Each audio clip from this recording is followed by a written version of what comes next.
Hello everyone, salam satu Malaysia from our group. Today, our group would like to present on advocacy for play-based learning in early childhood education. Before we continue our presentation, we would like to introduce ourselves. My name is Kuretul Aini.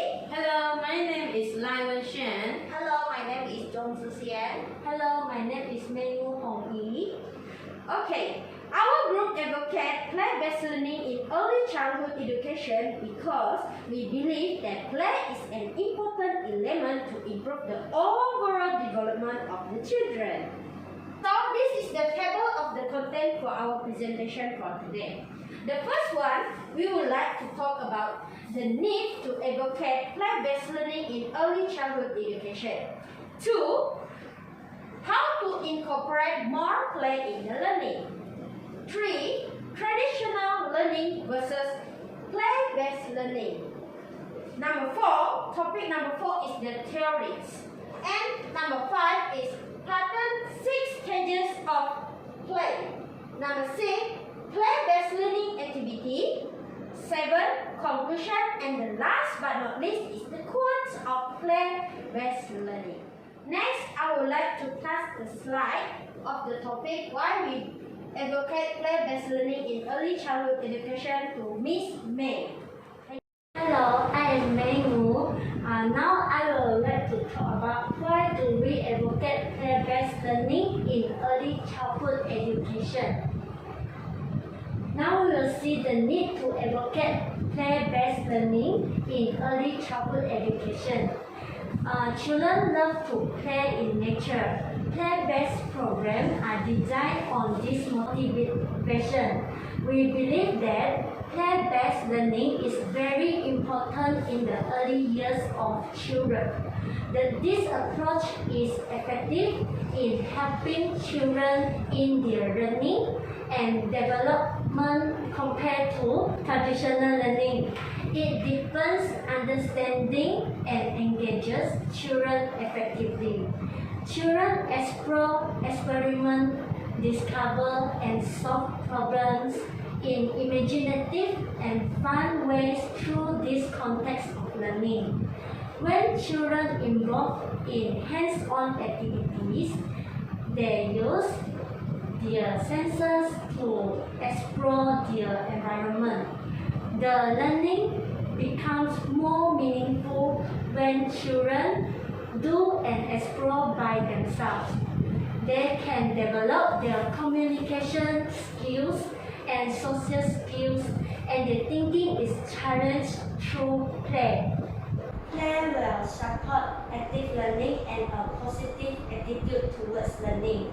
These learning processes and skills that develop in play-based learning cannot be replicated through the traditional teaching method that rote memorization, which emphasize remembering facts.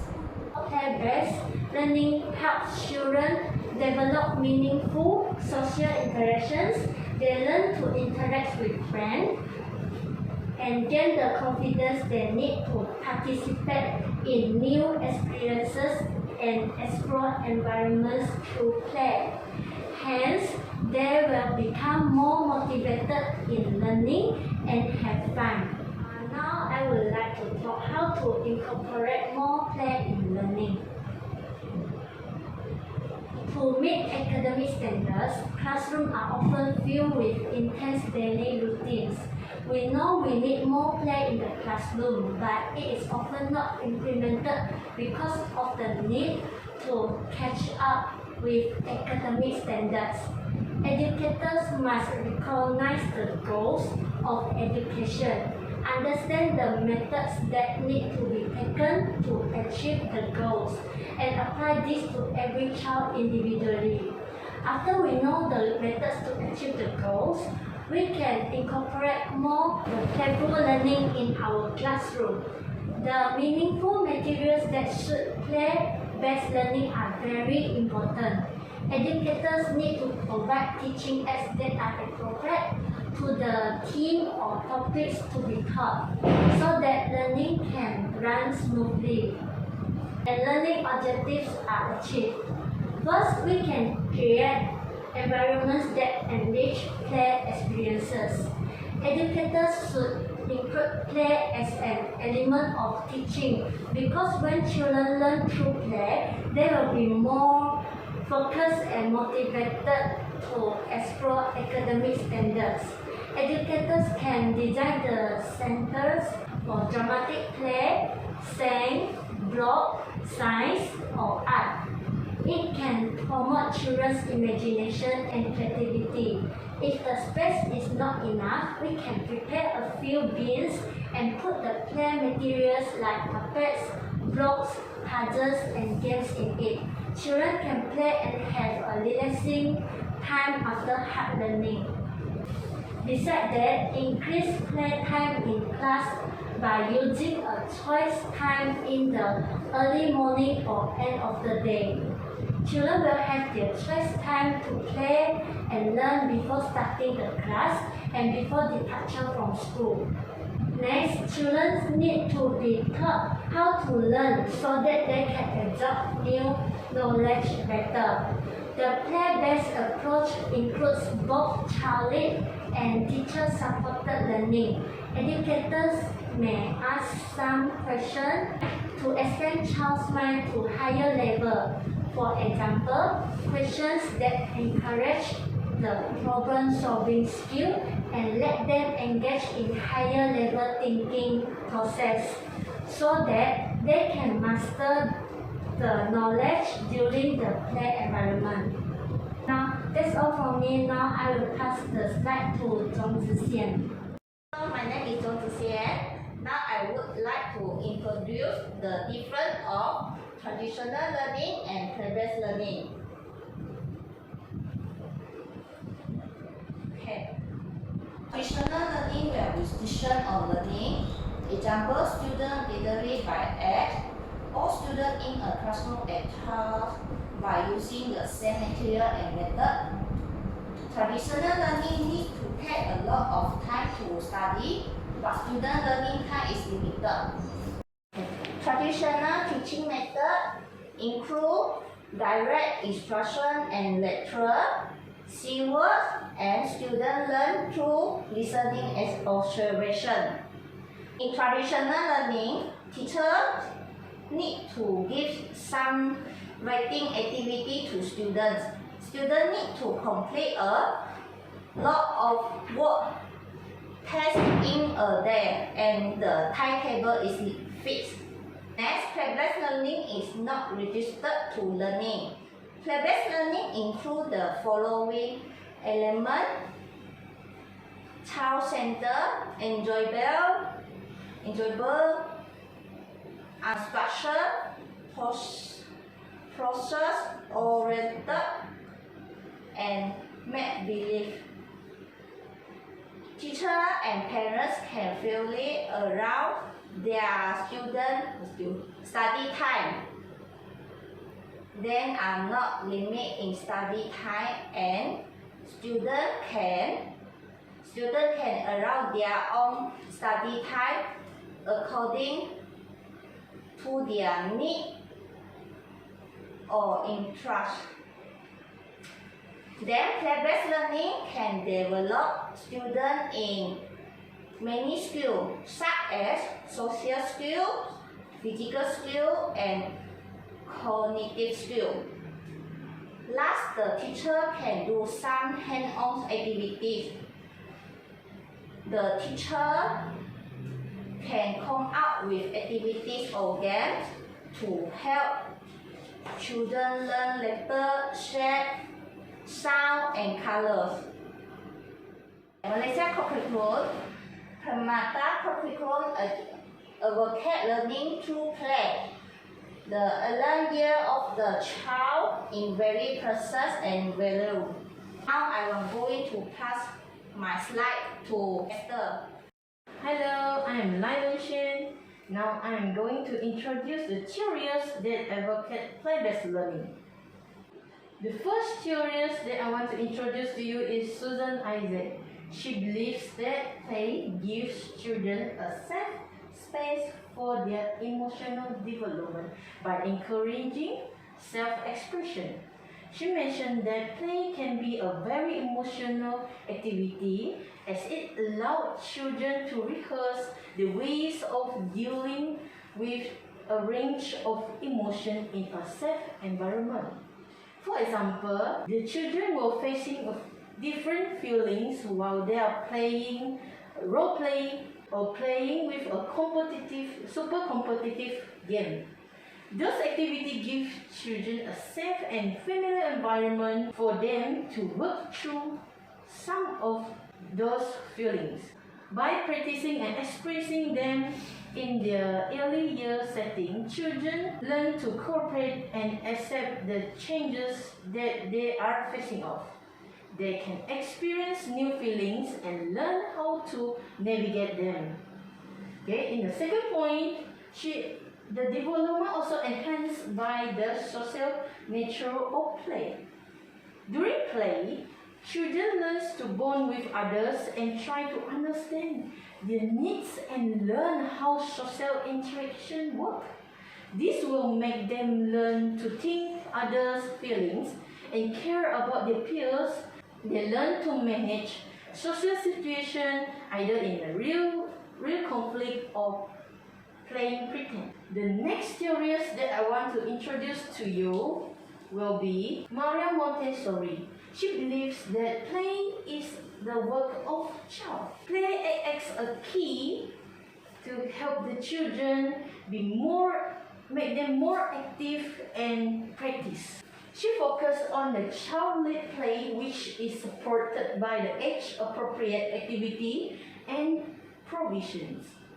The activity that comes with simple rule and simple structure which is matched with their age, children will easily understand and make them concentrate and build their interest in the activity they provided.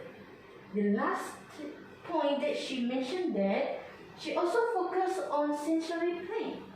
In early year, the first thing the children start to explore the world is by using the five senses. This input helps them to take in and enjoy their environment. Okay. The last theories that I want to introduce to you will be Friedrich Froebel.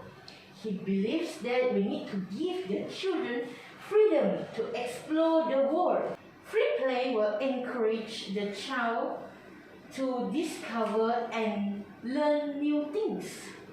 We need to respect the individual development space. Children learn indifferently and also in a different rates. The next point that you mentioned that childhood should be valued in its stage, not just a stepping stone to adulthood. Childhood should be valued as its own stage. May I ask you a question? What is the childhood that you are wishing of? Sitting on a chair and keep writing, having lessons, or just have to play and have freedom? As an adult, I also like freedom. How about young children? Lastly, he will also encourage outdoor learning. The Poynter educator told that a kindergarten should literally offer a garden space for the children where they can play.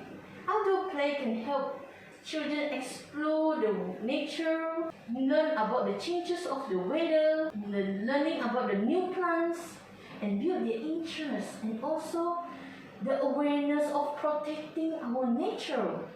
Not just sitting in the classroom learning that we need to protect our environment, how we going to protect them. During the outdoor learning, they will also learn about the ways to protect the environment, and also they will learn about what is life and death. I would like to introduce to you the pattern's 6 stages of play. Okay, first will be unoccupied play, usually in 0 to 3 months. the child will start to making movement with their body and discovering how the body move. With no clear purpose is the beginning of play. Second will be the solitary play. Usually we will find it in 0 to 2 years. They will start to play on their own and not interested in playing with others. The third one will be onlooker play. We will find it in 2 years old child. They will watch others play. They start to observe their play but not joining them. The fourth will be parallel play. Usually we will find it on 2 years plus. It begins to play side by side with other children. The fifth will be associative play. It begins in 3 to 4 years old children. They will start asking questions of each other. They will start to interact with others during play, but not much cooperation. The last stage will be cooperative play. It begins in 4 years and above. They begin to share ideas and follow the rules. They were involved in playing and begins to share their ideas and toys to their friends. That is all for me in this part. Next, I will pass it to Kiraitu Aini. Hello, I'm Aini. Okay, the next slide I will present on the play-based learning activity. Before I continue to give some of the example, I will share some tips of the learning activity while playing. First, plan the weekly theme. Like, okay, for the first week of January, we plan the theme of myself. Okay, myself we can do on the topic on the theme of myself. We can make it subtopic. Okay. The next one is determine activity according to the skill you want to apply. For example, like social skill, physical skill, or maybe communication skill. Okay. Next is identify the interest and give some encouragement. Last but not least is prepare the material before playing. This one is the most important. Before we start to play something, before we start to do some activity, we need to prepare the material. Okay, next, I would like to share some of the example on play-based learning that the most popular one, the most usually we can see. Okay, the first one is hurry, let's fill up the bottle. Okay, on this activity, this play-based learning activity, here I can list out 4 types of development. The first one is physical development, cognitive development, moral development, language and communication development. The first one, what is physical development? While the children do this activity, the children use their eyes. They take the sponge. They put inside the pail and they try to make a sponge absorb the water. They use the eyes and focus on the bottle hole. Okay, hand. They use their hand to catch the sponge and swish the water. Okay, this is the eye and coordination. And stretching fine motor and gross motor skill. Okay, next is cognitive development. Okay, for this cognitive development, we can asking children. Okay, can you list out? Do you know what is the example of the aquatic life? And they will say fish, prawn, crab. Okay, now we know the children know. Okay, what is the aquatic life? This is the cognitive development. The third one is moral development. Okay, while the children doing the activity, we can make some short conversation on their experience or knowledge that maybe they gain from the outside, gain from the parent, from the house, okay, or the television. And the last one is language and communication development. Okay, before we start the activity, we will ask children. Okay, children, today we are going to fill up the bottle. Okay, we want to fill water. Can everyone spell water? Okay, W-A-T-E-R, water. Then the children will memorize and then will learn the new words. Water. Okay, they will going home. They said they will tell a story to the parent. They will say, today we play with water. W-A-T-E-R. I learned this today. Okay. Then we can make a communication with the children by state the various use of water. Okay. For example, drink, bath, cooking, and many more. Next is this is the activity. Okay, this is my children. Activity spread the living thing that live in the water. This is the activity that related to the. This is some of the procedure that related to this activity.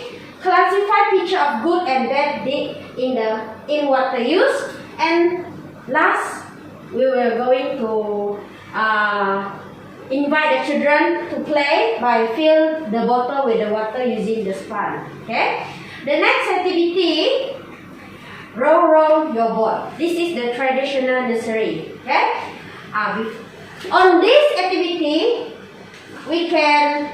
Here is the list. I list out 3 development: art and aesthetic development, physical development, language and communication development. Okay, for the art and aesthetic development is the children will learn to build from paper folding origami art, like build a board. Okay, then they will sing and make easy movement. For the children will like some of the most of the children is not the same. Okay. We can start from the easy movement. Okay. Appropriate responses to the words. Okay. Maybe row. Okay. Like this one. Row your boat. Or making we will make it hard. Row your boat like this. Okay. We can teach the children. Next is physical development.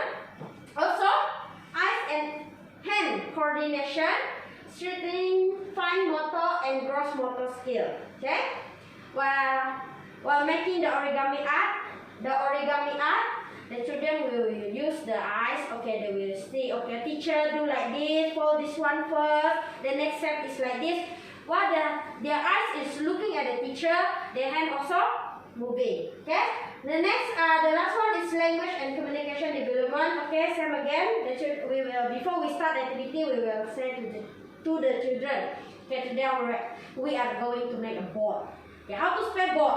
B-O-A-T. And also, when they go home, they will tell the parent. They will say to the parent, share the story. Okay, today we play and we sing together.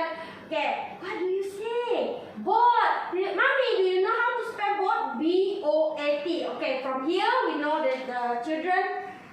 The development of language and communication of the children for today is board. Okay? Sing a song with the correct lyrics. Okay? Some of the children maybe they don't know how to sing. They just Okay, maybe the teacher will teach them one word by one word, step by step. With a clear pronunciation. Okay? Then they will do a sharing, or after they're doing the board. Folding the origami, they will share. Okay, my board. This is my board. Hey, my board is small. And then again, the new words.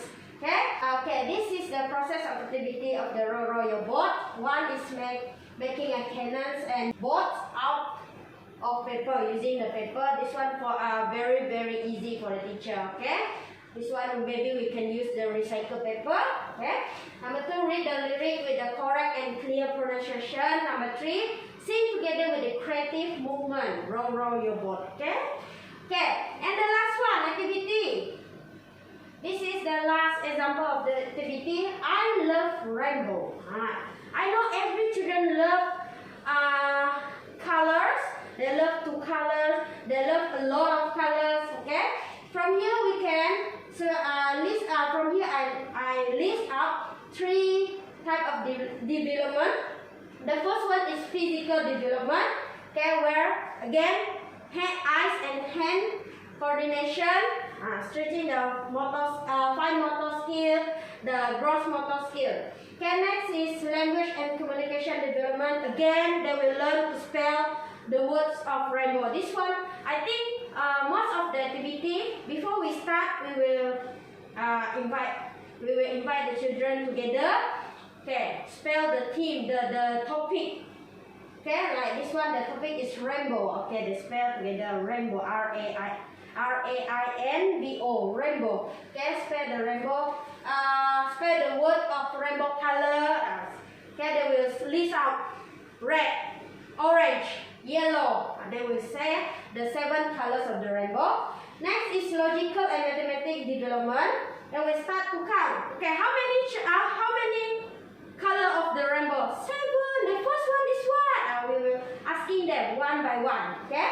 Next is sense and science development. Understand the occurrence of rainbow. Mention the color of the rainbow. Teacher will do some sharing, maybe using a video. If can, we do a practical activity like teacher will prepare some material like pail, water, torchlight, mirror, and do the experiment together and let the children see by themselves the color of the rainbow. Okay?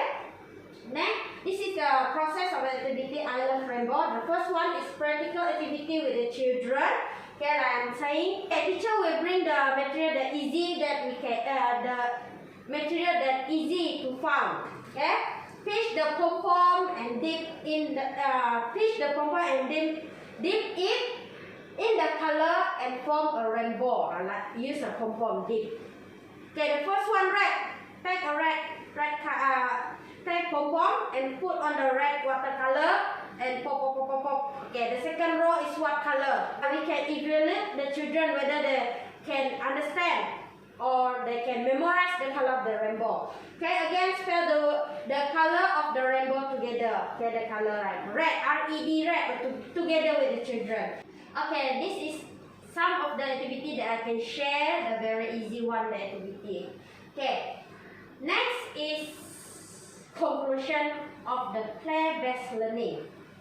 Okay, learning by use their curiosity and following their interest.